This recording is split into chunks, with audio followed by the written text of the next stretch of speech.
Hello नमस्कार दोस्तों, स्वागत है आपका फिर से सर्वोत्तम एग्रीकल्चर एकेडमी में। आज हम लोग वेक्टर यानी सदिश राशियाँ और स्केलर यानी अदिश राशियों का जो जोड़ना घटाना है उसको सीखेंगे। सदिश को कैसे घटाते जोड़ते हैं, अदिश को कैसे जोड़ते घटाते हैं, या दोनों में क्या अंतर है, किस तरीके से क्या डिफरेंस आता है जिससे हमें कि ये पढ़ना पड़ रहा है, तो ये सारी चीज़ें देखेंगे। अच्छा, पिछले वीडियो पर कुछ लोगों ने कहा था कि स्पीड स्लो है, तो उसके लिए ये है कि YouTube में ऑप्शन आता है, आप वीडियो के ऊपर जब जाएंगे तो वहाँ पर 3 डॉट बने होंगे, वहाँ पर जाके आप स्पीड बढ़ा सकते हो। करीब 1.25 का कर लो या 1.5 का, जिसे बहुत ही तेज़ चाहिए 1.5 का कर ले तो मैनेज हो जाएगा। आप अपने हिसाब से कर लीजिए स्पीड, किसी को स्लो चाहिए किसी को फास्ट चाहिए तो अपने हिसाब से मैनेज कर लीजिए। जिसको एकदम बेसिक से सीखना है वो स्लो वीडियो देखे, जिसको बेसिक्स पता है बस गो थ्रू होना है तो वो वीडियो फास्ट कर सकता है। अच्छा, हम लोग देखते हैं कि अब सदिश को और अदिश को जोड़ने घटाने का क्या तरीका है या क्या अंतर आता है जिससे कि हम ये पढ़ रहे हैं। पहली बात, आप लोगों ने पिछले लेक्चर में देखा था कि भौतिक राशियां क्या होती हैं, कैसे होती हैं। मैंने आपको बताया था कि सभी भौतिक राशियों को, चाहे वो मूल भौतिक राशियां हों चाहे व्युत्पन्न भौतिक राशियां हों, उनको 2 कैटेगरी में बांटा गया था। कौन सी थी वो? एक तो सदिश राशियां थी, दूसरी अदिश राशियां थी। किस आधार पर बांटा गया था? मैंने बताया था कि जिन राशियों को व्यक्त करने के लिए परिमाण के साथ साथ दिशा की भी आवश्यकता होती है उनको सदिश राशियां कहते हैं, और जिनको व्यक्त करने के लिए केवल परिमाण की आवश्यकता होती, दिशा की कोई आवश्यकता नहीं होती, उनको अदिश राशियां बोला जाता है। ठीक। अच्छा, अब जो अदिश राशियां हैं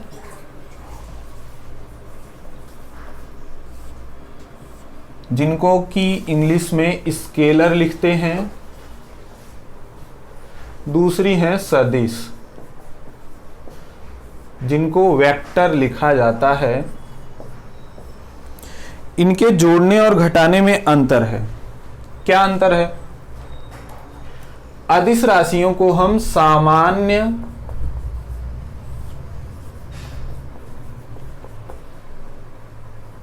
बीजगणितीय नियम से जोड़ सकते हैं, घटा सकते हैं। क्या है ये सामान्य बीजगणितीय नियम? जैसे नॉर्मली आप लोग जोड़ते घटाते हो, जैसे कि स्केलर में कोई ले लीजिए, जैसे द्रव्यमान ले लीजिए, तो द्रव्यमान के लिए कहा जाता है कि एक वस्तु है, मान लो 10 kg की है, अब उसके ऊपर एक वस्तु 5 kg की और रख दी गई, तो अब कुल द्रव्यमान कितना हुआ? 10 + 5 = 15। ये सामान्य बीजगणितीय नियम है, जैसे कि सारी संख्याओं को जोड़ा घटाया जाता है। इस तरीके से अदिश राशियों को जोड़ा घटाया जाता है। सदिश राशियों को ऐसे नहीं कर सकते आप। जैसे एक उदाहरण के तौर पर समझिए, मान लीजिए एक वस्तु पर, ये कोई वस्तु है, इस पर एक बल लग रहा है जिसका परिमाण 10 न्यूटन है। अब इस पर कोई एक बल और लगा दिया जाए, इधर 5 न्यूटन, ये पैरेलल डायरेक्शन में लग रहा है, ये ऊपर की तरफ लग रहा है। तो अब आप इसको, अब आपसे पूछा जाए कि इस वस्तु पर कुल कितना बल लग रहा है, तो आप ये नहीं कह सकते कि 10 + 5 = 15 न्यूटन। ये गलत तरीका है, ये सामान्य बीजगणितीय नियम है। इस तरीके से सदिश राशियों को नहीं जोड़ा घटाया जा सकता। क्यों? क्योंकि इनमें दिशा भी होती है, सदिश राशियों में दिशा भी होती है। इनको जोड़ने और घटाने के नियम अलग हैं। सदिश राशियों की बात हो रही है, ठीक। सदिश राशियों को जोड़ने घटाने के लिए अलग नियम है। क्या नियम है? इनको वेक्टर नियमों से जोड़ा या घटाया जाता है। वेक्टर नियम, इनको वेक्टर नियमों से, वेक्टर मतलब सदिश। अब यहां पर एक चीज ध्यान दीजिएगा, बार बार वेक्टर शब्द आएगा, वेक्टर मतलब सदिश राशि, तो इनको वेक्टर नियम से जोड़ा और घटाया जाता है। ठीक। अच्छा, तो अब आगे देखते हैं कैसे इनको, इस नियम के बारे में देखते हैं, कैसे लगाया जाता है, कैसे यूज किया जाता है, कैसे अप्लाई किया जाता है। अच्छा, इसको जानने से पहले हम लोग एक चीज और जान लेते हैं कि सदिश राशियों को कैसे व्यक्त किया जाता है या कैसे दर्शाया जाता है। मैंने आपको बताया था पिछले लेक्चर में कि सदिश राशियों को एरो के माध्यम से दर्शाया जाता है। एक एरो हुआ, ये जो एरो का टेल होता है ये दिखाता है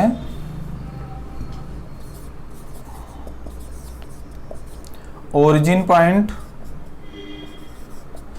और ये जो हेड होता है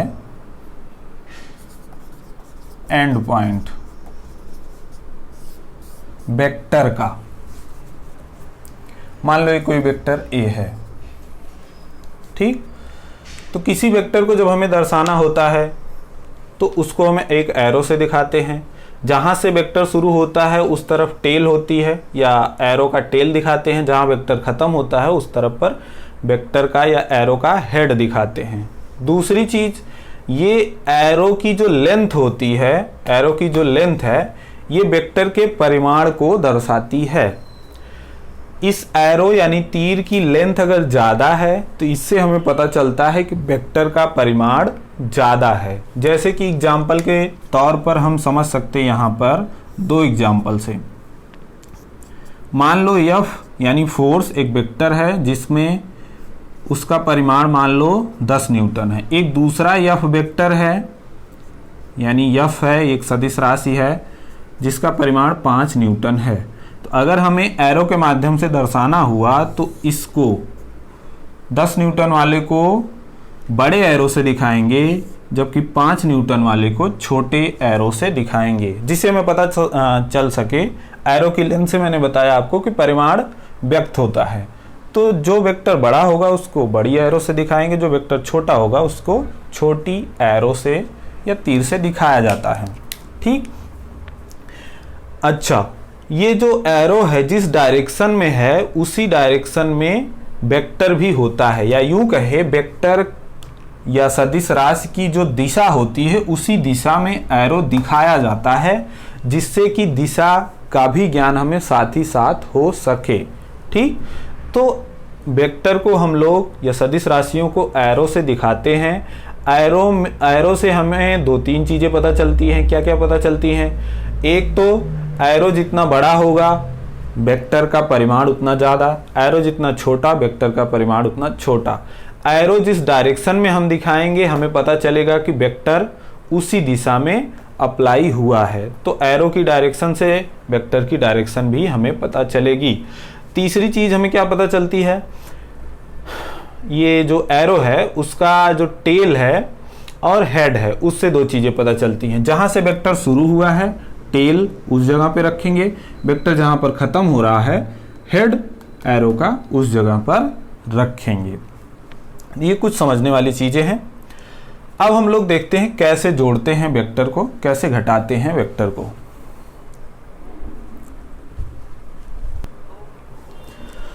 चलिए अब वेक्टर को जोड़ना सीखते हैं। कैसे जोड़ेंगे?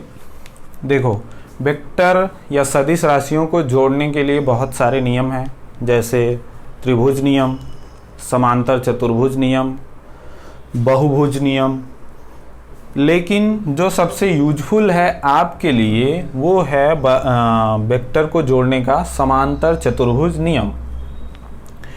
वो सबसे ज़्यादा यूजफुल होता है, उसी से आपका काम चल जाएगा। तो वही हम लोग देखते हैं, सब देखने की ज़रूरत नहीं है। क्या होता है ये, या क्या कहता है ये नियम? ये नियम बताता है कि अगर 2 वेक्टर हैं जिनको जोड़ना है, अगर उनको समांतर चतुर्भुज की 2 भुजाओं से प्रदर्शित किया जाए, तो अगर दोनों वेक्टर को, मान लो एक वेक्टर ये A है, ये एक वेक्टर B है, 2 वेक्टर हैं, इनको समांतर चतुर्भुज की 2 भुजाओं से प्रदर्शित किया जाए, इस तरीके से, ये समांतर चतुर्भुज है, इसकी दो भुजाओं से प्रदर्शित किया जाए। इनके बीच में एक एंगल बन रहा होगा जिसे थीटा मान लेते हैं। एंगल मतलब कोण बन रहा है जिसे थीटा मान लेते हैं। तो अगर इनको जोड़ने के लिए कहा जाए तो वो जो वेक्टर निकल के आएगा वो क्या होगा, कैसे निकालेंगे, उसके लिए एक सूत्र है, एक फार्मूला है। क्या है? आर मतलब रिजल्टेंट वेक्टर, आर से प्रदर्शित करेंगे। रिजल्टेंट वेक्टर मतलब परिणामी वेक्टर, मतलब जोड़ने के बाद जो परिणाम आया है वो वेक्टर। तो आर बराबर A square plus B square plus 2ab cos theta पूरे का अंडर रूट या करड़ी, ये सूत्र होता है।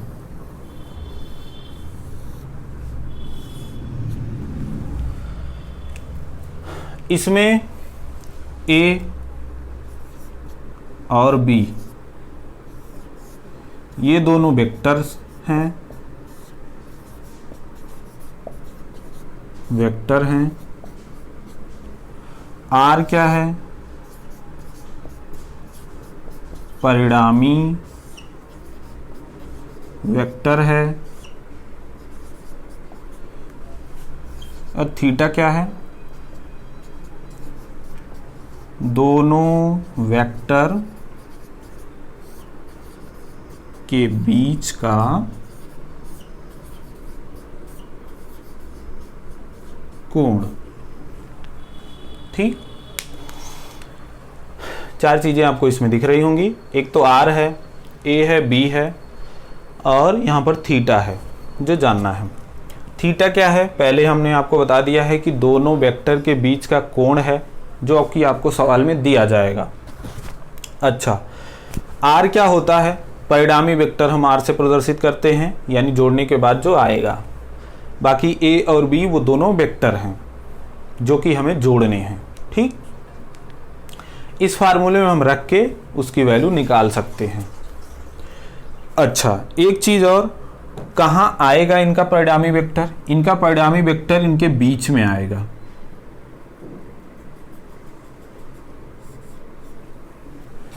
और आप देख रहे होंगे इनका परिणामी वेक्टर जो है विकर्ण के माध्यम से प्रदर्शित हो रहा है। ठीक, विकर्ण के माध्यम से प्रदर्शित हो रहा है। ये आर वेक्टर है। तो इस नियम में कहा गया है कि यदि दो वेक्टर को किसी समांतर चतुर्भुज की दो संलग्न भुजाओं से प्रदर्शित किया जाए। संलग्न भुजा मतलब ये दोनों भुजाएं समांतर चतुर्भुज की संलग्न भुजाएं हैं, क्योंकि एक तरफ से ये जुड़ी हुई हैं, ओरिजिन की तरफ से या उत्पत्ति की तरफ से जुड़ी हुई हैं, संलग्न भुजाएं हैं। इसके द्वारा अगर दो वेक्टर प्रदर्शित किए जाएं तो इनका जो परिणामी वेक्टर होगा वो विकर्ण के माध्यम से प्रदर्शित होगा।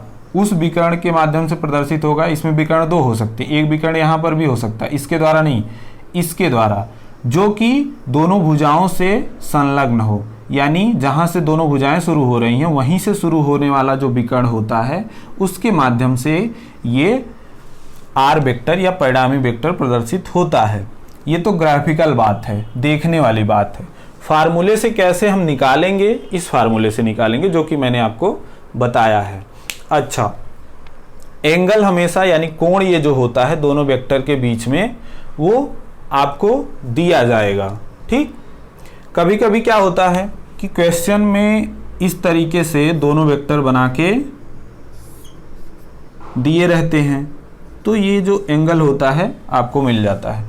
कभी कभी इस तरीके से बताया जाता है कि एक वेक्टर ये है, दूसरा वेक्टर यहाँ से बता दिया जाता है। मान लो एक वेक्टर ए है, एक वेक्टर बी है, तो क्या अब ये दोनों वेक्टर एक साथ शुरू हो रहे हैं? नहीं शुरू हो रहे हैं। तो यहाँ पर अब ये एंगल मत ले लेना आप लोग, ये एंगल नहीं लिया जाएगा। एंगल तब कैसे लिया जाता है? जब दोनों संलग्न हो। कैसे एंगल लिया जाता है अभी बता रहा हूं।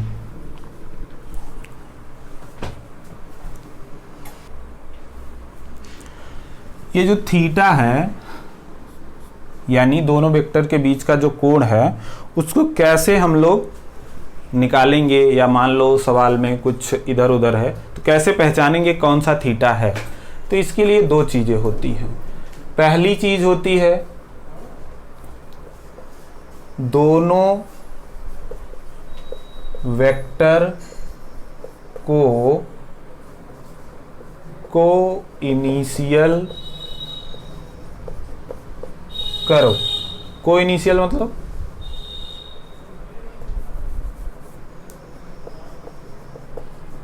समान उत्पत्ति बिंदु। अच्छा, दूसरी चीज क्या होनी चाहिए, 180 से छोटा वाला कोण लीजिए। ये थीटा लेने का तरीका है, पहचानने का तरीका है। मान लो जैसे ये जरूरत कहाँ पड़ेगी, जैसे मैक्सिमम सवालों में तो इस तरीके से आपको वेक्टर दे दिया जाएगा, कोई भी एंगल मान लो दे दिया जाएगा, तो यहाँ पर सारी चीज़ें आपकी सही हैं। पहली चीज़ क्या होती है, दोनों वेक्टर को कोइनिशियल करो। यहाँ पहले ही कोइनिशियल है। कोइनिशियल मतलब इन दोनों की उत्पत्ति बिंदु समान है, ये पहले से ही है। अगर मान लो कहीं पर ऐसा हो जाता है तब ये एक वेक्टर ये A है, एक वेक्टर B है। अब आप ये एंगल नहीं ले सकते, पहले इनको कोइनिशियल यानी समान उत्पत्ति बिंदु पर लाना होगा। तो आप क्या करोगे, इस वेक्टर को आगे बढ़ा दोगे। ये वेक्टर आपने आगे रख दिया। किसी वेक्टर को उसकी दिशा में आगे पीछे करने पर उसमें कोई परिवर्तन नहीं होता है। ये वेक्टर यहाँ पर रखा है, इसको हम इसी दिशा में बिना इसको छेड़छाड़ करते हुए आगे पीछे अगर हम खिसकाएं तो इसमें कोई परिवर्तन नहीं होता, ना इसकी दिशा में परिवर्तन होता है, ना इसके परिमाण में परिवर्तन होता है। कुल मिला के वेक्टर अपरिवर्तित रहता है। ठीक, तो इसको आगे कर दिया जाता है। अब ये कोइनिशियल हो गए, यानी ये वेक्टर यहाँ आ गया, वेक्टर ए, और वेक्टर बी यहाँ है, इनके समान उत्पत्ति बिंदु आ गया। अब हमें दूसरा पॉइंट लेना है, 180 से छोटा वाला एंगल लेना है। यहाँ पर देखो दो कोण बन रहे हैं, एक तो ये वाला बन रहा है, एक तो ये वाला बन रहा है। ये 180 से बड़ा वाला है, इसको नहीं लेना है। जो 180 से छोटा दिख रहा है वो एंगल लेना है। तो मतलब थीटा ये होगा दोनों वेक्टर के बीच में। अगर आप दिया हुआ मान लो ये एंगल आपको दिया रहता, अगर आप ये ले लेते तो क्वेश्चन गलत हो जाता। ये एंगल नहीं है। क्यों नहीं है, क्योंकि ये दोनों कोइनिशियल यानी समान उत्पत्ति बिंदु पर थे नहीं। पहले इनको करना होगा तब एंगल लेना होगा। ठीक, इस तरीके से कहीं अगर समस्या आ रही है तो कोण भी आप देख सकते हैं कि सही कोण आपको मिल रहा है कि नहीं मिल रहा है। अगर नहीं मिल रहा है तो उसको सही कोण लीजिए। बात समझ में आई? अच्छा, तो ये फार्मूला है, एक बार फिर से बता देता हूं कि अगर दो वेक्टर को जोड़ना है तो हमें इस फार्मूले में रख के परिणामी वेक्टर यानी R प्राप्त हो जाएगा। बस करना क्या है, यहाँ पर पहला वेक्टर रखना है, यहाँ पर दूसरा वेक्टर रखना है, यहाँ पर गुणा करके लिखना है। कॉस थीटा में थीटा क्या है, दोनों वेक्टर के बीच का कोण है जो कि आपको रखना होगा। अच्छा, अब आगे देखते हैं क्वेश्चन कैसे करेंगे।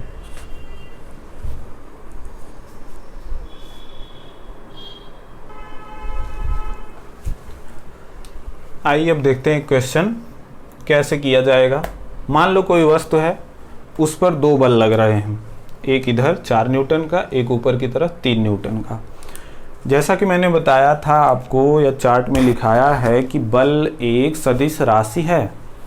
ठीक, तो अब आप इसको सामान्य तरीके से नहीं जोड़ सकते कि 4 और 3 जोड़ दो 7 न्यूटन का कुल बल लग रहा है इस पर, नहीं। इसको वेक्टर के नियमों के द्वारा जोड़ा जाएगा। इसको हम कैसे जोड़ेंगे, वेक्टर के नियमों से जोड़ेंगे। वेक्टर का नियम अभी आपने पीछे देखा हुआ है। क्या होता है, होता है R बराबर a square plus b square plus 2ab cos theta. ये सूत्र होता है। इसमें हमें क्या चाहिए, दोनों वेक्टर चाहिए और दोनों के बीच का कोण चाहिए। यहाँ पर दोनों के बीच का कोण आपको क्या दिख रहा होगा, एक 3 न्यूटन का, एक 4 न्यूटन का बल लग रहा है। इनके बीच में एंगल आपको सीधा सीधा दिख रहा होगा, 90 अंश हैं, दोनों समकोण पर व्यवस्थित हैं। एक ऊर्ध्वाधर लग रहा है, एक ऊपरी तल पर लग रहा है। तो एंगल आपको सीधा सीधा दिख रहा होगा, 90 अंश का है। अब सारी वैल्यू इसमें रखते हैं, क्वेश्चन सॉल्व कर लेते हैं। सिंपल सा होता है। देखो पहले हम लोग क्या रखेंगे, अब ए और बी, किसी को ए मान लो किसी को बी मान लो। तो जैसे हम वैल्यू रखते हैं 4 का स्क्वायर 3 का स्क्वायर प्लस 2 गुणे 4 गुणे 3 गुणे cos 90 अंश।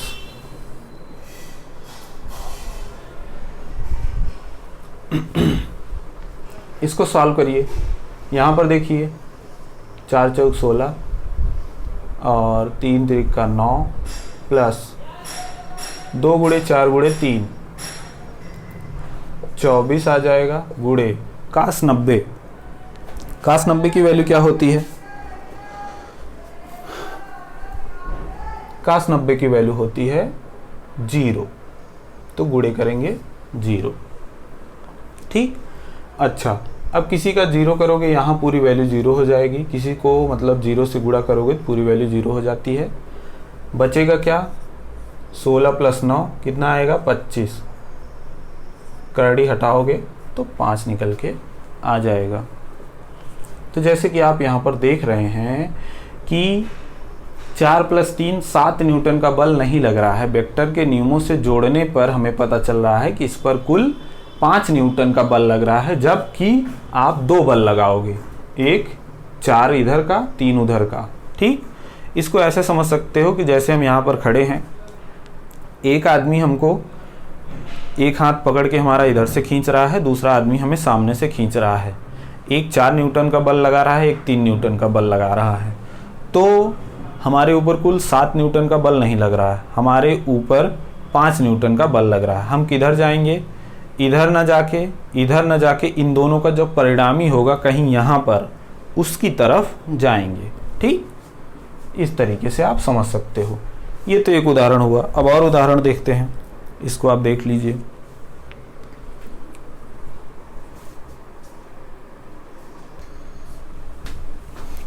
चलो अब दूसरा एग्जांपल देखते हैं। जैसे कि एक वस्तु है, मान लो उस पर एक बल लग रहा है 4 न्यूटन का, एक बल लग रहा है 3 न्यूटन का। दोनों बल एक ही दिशा में लग रहे हैं। तो यहाँ से आपको पता चल रहा होगा, एक वेक्टर ये है, दूसरा वेक्टर ये है, दोनों के बीच का कोण क्या होगा? थीटा बराबर 0 अंश। दोनों समान दिशा में हैं तो उनके बीच का एंगल क्या है? 0 अंश। अब सामान्य रूप से हम लोग फार्मूला लगाएंगे और क्वेश्चन सॉल्व कर लेंगे।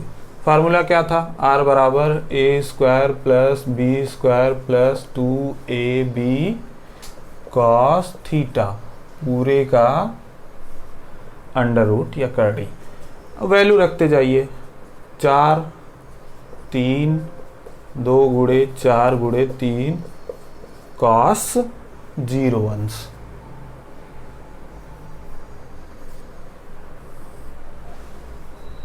सॉल्व कर लीजिए। वही 16 प्लस 9 प्लस 24 और cos 0 बराबर क्या होता है? 1 होता है, तो 1 का गुणा।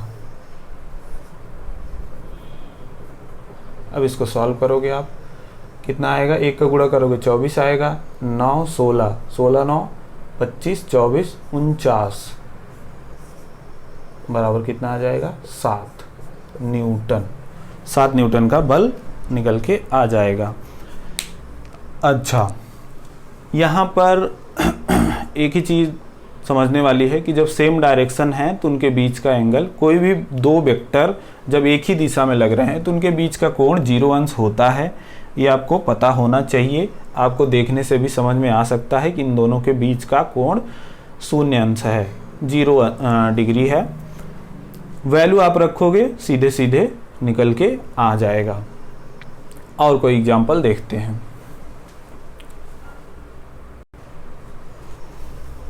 चलिए अब देखते हैं। मान लो कोई वस्तु है, उस पर 2 बल लग रहे हैं 5-5 न्यूटन के, लेकिन एक बल इस डायरेक्शन में, दूसरा बल इससे 60 अंश के कोण पर लग रहा है। तो अब इसको कैसे सॉल्व करेंगे? यहाँ आपको सीधे सीधे पता चल रहा है कि इन दोनों के बीच क्या एंगल है, क्या कोण है, 60 अंश, थीटा बराबर 60 है।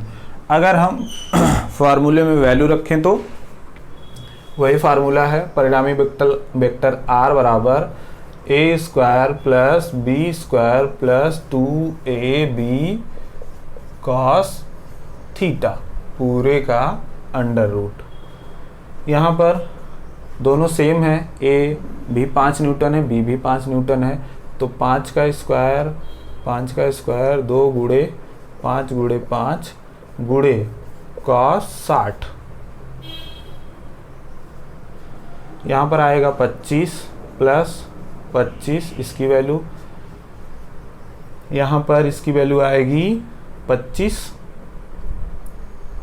और 50 गुणे का 60 1/2, इसको काट देंगे, यहाँ आ जाएगा 25, तो 25 25 25, ये निकल के आ गया 75। ऐसे भी रहने दे सकते हो या फिर इसको और आगे सॉल्व कर लो। इसको कर सकते हो 25 गुणे 3, तो बराबर आ जाएगा 25 का अंडर रूट निकालोगे तो 5 आ जाएगा, बाकी करड़ी के अंदर 3 न्यूटन। इस तरीके से आप सॉल्व कर सकते हो। तो आप क्वेश्चंस में देख रहे होंगे कि बस सिंपल सी चीज़ ये है कि आपको एंगल पता हो जाए, जो दोनों वेक्टर दिए गए हैं उनके परिमाण पता हो तो आप फार्मूले में रख सकते हो, निकाल सकते हो। ये हुआ। अब अगला एग्जाम्पल हम लोग देखते हैं। चलिए अब एक अगला एग्जाम्पल देखते हैं। एक वस्तु है, इस पर 2 बल लग रहे हैं, एक 4 न्यूटन का, एक 3 न्यूटन का, लेकिन आप देख रहे होंगे एक जिस दिशा में लग रहा है दूसरा उसके अपोजिट डायरेक्शन में लग रहा है। तो अगर इन वेक्टर्स को प्रदर्शित करो तो एक यहाँ पर होगा 4 न्यूटन का, दूसरा यहाँ पर होगा 3 न्यूटन का, कुछ इस प्रकार से। ठीक, इनके बीच का कोण कितना दिख रहा है आपको? ये होगा 180 अंश, क्योंकि ये दोनों एक दूसरे के विपरीत हैं। जब 2 वेक्टर या 2 सदिश राशियां एक दूसरे के विपरीत होती हैं इस प्रकार से, तो उन दोनों के बीच का जो कोण होता है ये पूरा कितना होता है? 180 अंश होता है। अच्छा, अब हमें कोण पता चल गया, एंगल पता चल गया, हमारी सारी प्रॉब्लम खत्म हो गई। अब हम फार्मूले में रखेंगे और आंसर निकाल सकते हैं।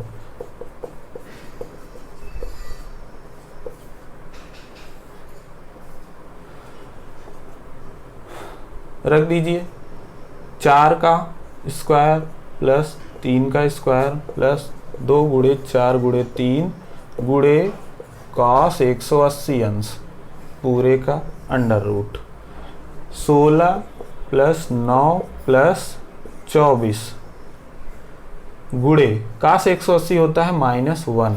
ये आपको पता होना चाहिए, अभी मैं बता देता हूँ। यहाँ पर देखिए, जब -1 का गुणा होगा तो ये वैल्यू माइनस में आ जाएगी, तो ऐसे आएगा। प्लस वाला एक साथ जोड़ लीजिए, 25 हुआ। यहाँ पर क्या होगा? -24 बराबर क्या आएगा? 1 का अंडर रूट बराबर 1। 1 का चाहे करड़ी लगाओ या स्क्वायर करो, 1 का स्क्वायर बराबर 1, 1 का करड़ी बराबर 1, ये वैल्यू एक ही आती है। ठीक, तो इस तरीके से आपने सॉल्व कर लिया है। यहाँ पर मैंने क्या रखता था? एंगल। एंगल आपको पता होना चाहिए, जब 2 वेक्टर एक दूसरे के विपरीत हैं तो उनके बीच का 180 अंश का कोण बनता है। अब याद भी होना चाहिए कि cos 180 का मान -1 होता है, ये मैथ में आपको पता होगा। तो 4-5 एग्जाम्पल करीब हम लोगों ने कर लिए। अब आपको समझ में आ गया होगा कि वेक्टर को कैसे जोड़ते हैं। सिंपल सा तरीका है, आप उन दोनों के बीच का एंगल पता करिए और फार्मूले में रख दीजिए, क्वेश्चन हो जाएगा। अब आगे देखते हैं। चलिए अब कुछ 1-2 चीज़ें देखते हैं। ये जो फार्मूला है जो अभी हमने पढ़ा है, r बराबर a square plus b square plus 2ab cos theta,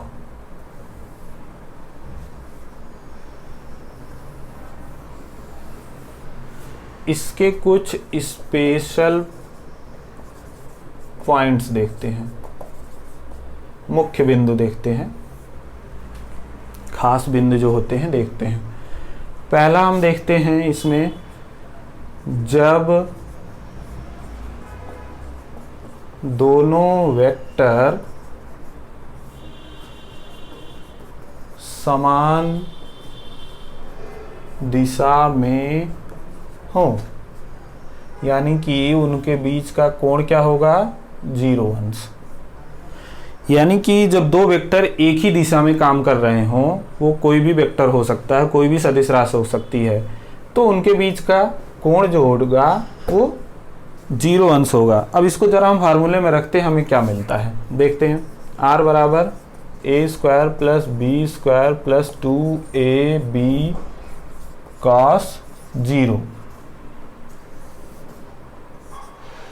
solve करोगे इसको, cos 0 बराबर क्या होता है, 1 होता है, तो यहाँ 1 का गुणा हो जाएगा, तो आ जाएगा a² plus b² plus 2ab करड़ी में।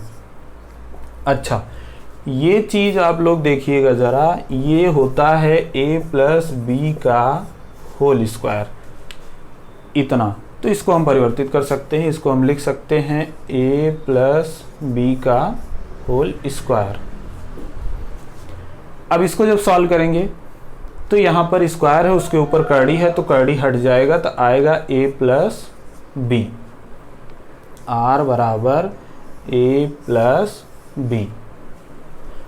ये चीज समझ लीजिए आप, जैसे 2 का घात 2 बटे करड़ी, इसको सॉल्व करोगे तो कितना आएगा, 2 का पहले स्क्वायर करोगे तो 4, फिर करड़ी, फिर इसका वर्गमूल निकालोगे 2 आएगा। ऐसे आप इसको भी देख सकते हो, 3 का घात 2 मतलब 3 का स्क्वायर, फिर ऊपर से करड़ी, इसको सॉल्व करोगे क्या आएगा, पहले स्क्वायर हटाओगे तो 3 3 9 हो जाएगा, और फिर करड़ी हटाओगे तो फिर वही निकल के आ जाएगा 3। इसका मतलब है किसी भी संख्या का अगर स्क्वायर हो यानी वर्ग हो, फिर ऊपर से करड़ी लगा हो यानी वर्गमूल लगा हो, तो डायरेक्ट हम लोग वर्ग और वर्गमूल दोनों हटा देते हैं, जो कि हमने यहाँ पर किया है। अच्छा, वो सब मैथ की बातें हैं। अब यहाँ हमें निकल के आया क्या, ये देखने वाली बात है। जब दो वेक्टर समान दिशा में हो यानी उनके बीच का कोण 0 अंश है, तो उनको हमें इतना सब कुछ सॉल्व करने की ज़रूरत नहीं है, हम r बराबर a प्लस बी कर सकते हैं। यानी कि इसमें जब 0 cos 0 की वैल्यू रखोगे तो ये r बराबर a प्लस बी निकल के आ जाएगा। ये एक स्पेशल केस है, इसका मतलब है इससे आपको एग्जाम में क्वेश्चन करने में तेजी आएगी। क्या आएगी, जब आप देखोगे कि दो वेक्टर एक समान दिशा में कार्य कर रहे हैं, तो आपको बहुत ज़्यादा इतना प्रोसेस करने की ज़रूरत नहीं, आपको पता होना चाहिए कि जब समान दिशा में है तो उनको सीधे सीधे जोड़ दो, आंसर आ जाएगा, क्योंकि हमने सॉल्व करके देखा है r बराबर a प्लस बी। यानी कि जब दो समान दिशा में वेक्टर होंगे तो उनको डायरेक्ट जोड़ दो, सीधे जोड़ दो, तो आंसर आ जाएगा।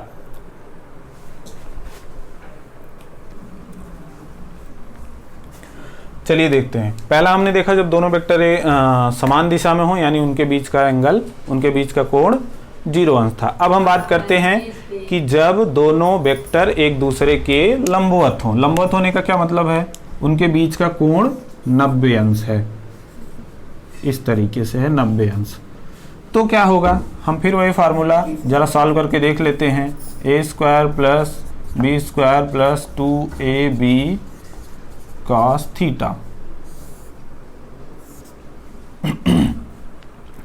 जरा वैल्यू रखो, a² plus b² plus 2ab cos 90। अब cos 90 की वैल्यू कितनी होती है पता होना चाहिए।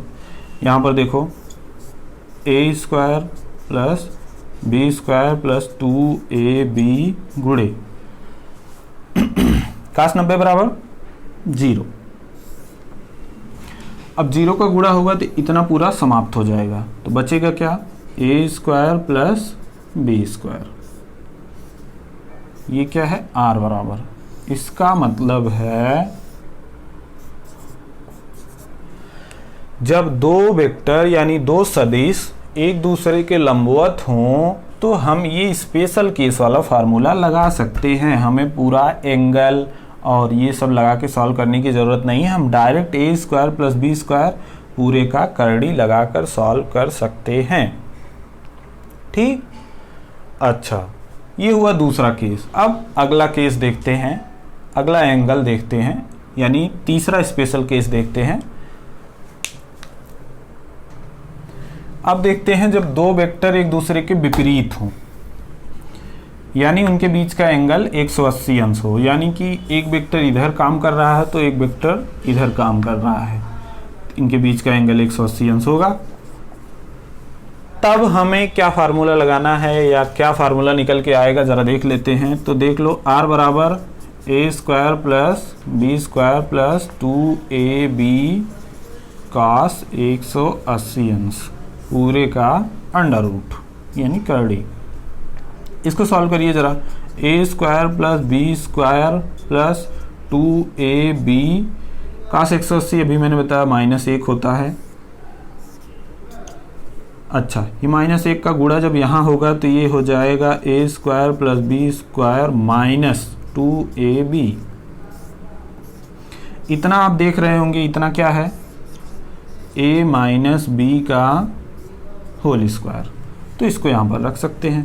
तो इसका मतलब हो गया a माइनस बी का होल स्क्वायर पूरे का करड़ी, r बराबर ये चीज़ क्या निकल के आएगी, इधर देख लो। ये चीज़ अभी मैंने बताया था, जब किसी का या किसी संख्या का किसी भी वैल्यू का एक ही साथ जब स्क्वायर और स्क्वायर रूट यानी वर्ग और करड़ी दोनों लगा हो तो दोनों आपस में कैंसिल हो जाते हैं, तो बच जाती है केवल वैल्यू। तो r बराबर a माइनस बी बच रहा है। ये हमारा रिजल्ट निकल के आया। इससे हमें क्या पता चला कि जब दो वेक्टर एक दूसरे के विपरीत हों तो इतना बड़ा फार्मूला लगाने की जरूरत नहीं है, सीधे सीधे हम a माइनस बी कर देंगे, जबकि पहला वेक्टर a है दूसरा वेक्टर b है। बात समझ में आई? क्या बताया मैंने बताया जब दोनों वेक्टर विपरीत दिशा में हो, यानी उनके बीच का कोण 180 आपको दिख रहा हो, तो आपको सूत्र लगाने की कोई ज़रूरत नहीं है, आप पहले ही सॉल्व करके देख चुके हो। हम सीधे सीधे उनको a माइनस बी कर देंगे, हमारा उत्तर आ जाएगा, हमारा आंसर आ जाएगा। बस ध्यान देना, बड़े में से छोटे को घटाना, ऐसा नहीं छोटे में से ए की जगह वही मान रहे हो, बी की जगह दूसरा वाला मान रहे हो, छोटे में से बड़े घटा के माइनस ला रहे हो आंसर, ऐसा नहीं। बड़े में से छोटे को घटाना हमेशा। क्या पता चला हमें कि जब एक दूसरे के विपरीत वेक्टर होंगे तो हम सीधा उनको घटा देंगे, हमें फार्मूला लगाने की जरूरत नहीं है। तो ये 3 स्पेशल पॉइंट्स आपने देखे, 3 कोण पर आपने देखे हैं। पहला आपने देखा है 0 अंश पर। 0 अंश पर हमारा रिजल्ट आया था r बराबर a प्लस बी। 0 अंश यानी समान डायरेक्शन में जब दोनों सदिश राशियां या दोनों वेक्टर होते हैं तो हमें फार्मूला लगाने की कोई ज़रूरत नहीं, हम डायरेक्ट r बराबर a प्लस बी कर देंगे, हमारा उत्तर आ जाएगा। 90 अंश पर अगर दो वेक्टर हैं तो r बराबर a square plus B square पूरे का अंडर रूट हम करेंगे तो हमारा आंसर आ जाएगा सीधे सीधे। तीसरा 180 अंश, यानी एक दूसरे के विपरीत जब दोनों वेक्टर हैं तब हम सीधे सीधे a माइनस बी कर देंगे तो हमारा आंसर आ जाएगा, पूरा सूत्र लगाने की ज़रूरत नहीं है। बाकी और कोई एंगल यानी और कोई कोण 60 अंश 45 अंश कोई भी दे रहा है, तब के लिए आपको पूरा फार्मूला लगाना पड़ेगा, a square plus B square plus 2ab cos theta लगाना पड़ेगा। लेकिन अगर इन तीनों में से कोई आता है तो आप डायरेक्ट सॉल्व कर लीजिएगा, जल्दी सॉल्यूशन हो जाएगा आसानी से। ठीक, अब इतनी बातें हुई, इतना आप लोग देखिए, नोट करिए, फिर और आगे देखते हैं। अब कुछ चीज़ें और देखते हैं। वेक्टर का जोड़ना आपने देख लिया है, वेक्टर को घटाना और देख लेते हैं। वेक्टर को घटाने के लिए एक फार्मूला आता है r बराबर a square plus B square minus 2ab cos theta पूरे का अंडर रूट। जहाँ पर वहाँ जोड़ने के लिए प्लस था वहीं पर घटाने के लिए माइनस है, सिंपल सा फार्मूला है। अब इसको और नहीं बताया जाएगा, है ना, जोड़ने के लिए बताया जा चुका है, बस घटाने के लिए उस फार्मूले में माइनस कर दिया जाएगा, बात होती है खत्म। यहाँ पर फिर देखते हैं वेक्टर के घटक। देखो, वेक्टर को घटक यानी पार्ट यानी टुकड़ों में तोड़ा जा सकता है। कैसे तोड़ते हैं वो आपके सिलेबस की बात नहीं है, है ना। दो पार्ट में तोड़ते हैं, कास थीटा साइन थीटा करके तोड़ा जाता है, उसकी ज़रूरत नहीं है। बस इतना जानो कि वेक्टर को घटक में तोड़ा जा सकता है। अच्छा, किसी वेक्टर को कितने घटक में तोड़ा जा सकता है? किसी वेक्टर को अधिकतम अनंत, इनफाइनाइट घटक में तोड़ा जा सकता है। ठीक। दूसरे नंबर पर किसी वेक्टर को द्विविमीय यानी 2D तल में अधिकतम 2 घटक में तोड़ा जा सकता है। अब जरा समझो, अगर क्वेश्चन में आपसे पूछ रहा है कि किसी वेक्टर को अधिकतम कितने घटक में तोड़ सकते हैं, तो आप जो है अनंत आंसर बताओगे। अगर आपसे पूछा जा रहा है कि द्विविमीय तल यानी 2D, जैसे कि ये 2D है, इसमें लंबाई है चौड़ाई है, ये 2D है, बोर्ड जो आपको दिख रहा है ये 2D है, द्विविमीय है, इसमें एक तरफ लंबाई है दूसरी तरफ चौड़ाई है। अगर इसी में आगे इस तरह से भी कुछ जुड़ा होता तो ये त्रिविमीय हो जाता, त्रिविमीय हो जाता, 3D हो जाता। क्यों? लंबाई होती, चौड़ाई होती और ऊंचाई होती बाहर की तरफ, त्रिविमीय होती। अगर तल की चर्चा वो कर रहा है तब थोड़ा ध्यान देने वाली बात है। द्विविमीय तल में यानी 2D तल में किसी वेक्टर का अधिकतम 2 घटक ही किया जा सकता है। किसी त्रिविमीय यानी 3D तल में वेक्टर के अधिकतम 3 घटक किए जा सकते हैं। सीधा सीधा आप याद रखिए। अगर किसी तल की कोई चर्चा नहीं कर रहा है, सीधे सीधे पूछ रहा है किसी वेक्टर को अधिकतम कितने घटक में तोड़ा जा सकता है, तब आप आंसर बताओगे अनंत घटक में तोड़ा जा सकता है। जैसे कि ये वाला क्वेश्चन आया हुआ है BHU 2017 या 16 में, ऐसे कुछ में है, आप देख सकते हो। सीधा सीधा उन्होंने पूछा था किसी द्विविमीय वेक्टर को अधिकतम कितने घटक में तोड़ा जा सकता है। ऑप्शन था 1 2 3 4, तो आपका आंसर 2 निकल के आएगा, है ना। ये BHU का पूछा हुआ क्वेश्चन है, इसको आप सीधे सीधे याद कर लीजिएगा। चलिए, ये हुआ आज की बात। वेक्टर का जोड़ना घटाना कैसे होता है आपने देखा कि वेक्टर को साधारण बीजगणितीय नियमों से नहीं जोड़ सकते। वेक्टर यानी सदिश, है ना, वेक्टर स्केलर, ये 2 नाम। अच्छा, वेक्टर को हिंदी में वेक्टर लिख दिया जाता है तो इसके लिए तैयार रखिएगा, ये मत सोचिएगा कि हमेशा सदिश ही आपको लिखा हुआ मिले। तो वेक्टर को सामान्य बीजगणितीय नियमों से नहीं जोड़ा घटाया जा सकता। उसके लिए कैसे जोड़ते घटाते हैं मैंने आपको बता दिया, 4-5 क्वेश्चन करके बताए। आप जोड़ सकते हो, क्वेश्चन आता रहता है, आप जो क्वेश्चन सॉल्व करोगे तो आपको मिलेगा। दूसरी चीज़, अब इसके बाद नेक्स्ट चैप्टर हम लोग पढ़ेंगे, नेक्स्ट वीडियो में मिलेंगे। 2 बेसिक चीज़ें आपकी हो चुकी हैं, है ना। वेक्टर आपने सीख लिया है और इससे पहले बीमा वगैरह सीख लिया है। अब बेसिक चीज़ें ख़त्म होती हैं, अब थोड़ी सी फिजिक्स की और नई चीज़ें आएंगी। तो ठीक है, कल मिलते हैं नए वीडियो में। तब तक के लिए आप लोग सुरक्षित रहिए। कोरोना का चल रहा है, महामारी कोरोना चल रही है, आप लोग सुरक्षित रहिए, घर में रहिए, अपना ख्याल रखिए, अपने घर के बुजुर्गों का खास ख्याल रखिए, बाहर मत निकलिए। अगर बाहर निकल रहे हैं तो बड़ी सावधानी से रहिए, दूरी बना के रखिए। ठीक, धन्यवाद।